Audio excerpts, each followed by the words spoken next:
4 people are confirmed dead and a 5th is presumed dead tonight after a flight-scene plane crash in Denali National Park. It happened on Saturday evening, but searchers were not able to reach the crash site until this morning. KTVA 11's Liz Raines joins us live from the National Park Service's ranger station in Talkeetna. And Liz, before this morning, there had been signs of life on that plane.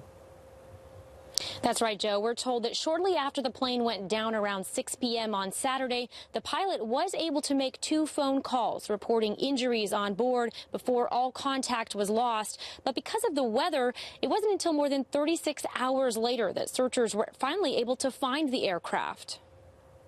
A brief clearing in the clouds gave searchers a glimpse at the site where a flight-seeing plane crashed Saturday evening with 5 people on board. I don't know how long we were on scene, but it was probably less than 5 minutes. Just long enough for Mountaineering Ranger Chris Erickson to be lowered down by helicopter and determined that rescue operations would become a recovery. As best I could have worked my way through the aircraft, just counting people and checking people to see if there are any signs of life, and I was able to find 4, but not the 5th.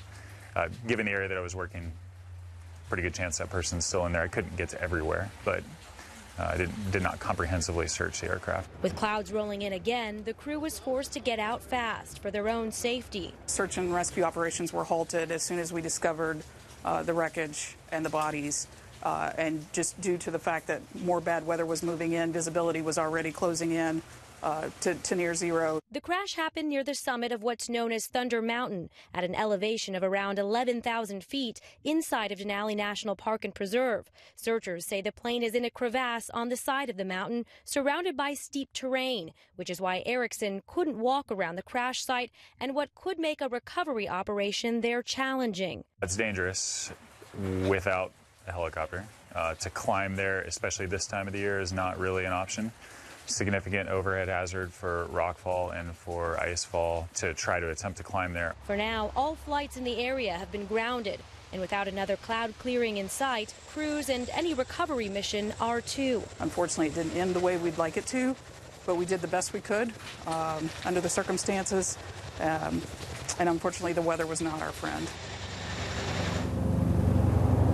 And at this point, we don't know whether the pilot is among the deceased, but he has been identified as Craig Layson of Saline, Michigan. He works for K2 Aviation. That's the Talkeetna-based company that was operating the tour. And as for the passengers, we're told that all 4 of them are from Poland. And while we don't know their relationship, we're told that they booked this tour through a Polish company. And right now, the National Park Service says it's working to notify next of kin. Liz, any idea when the weather will turn around?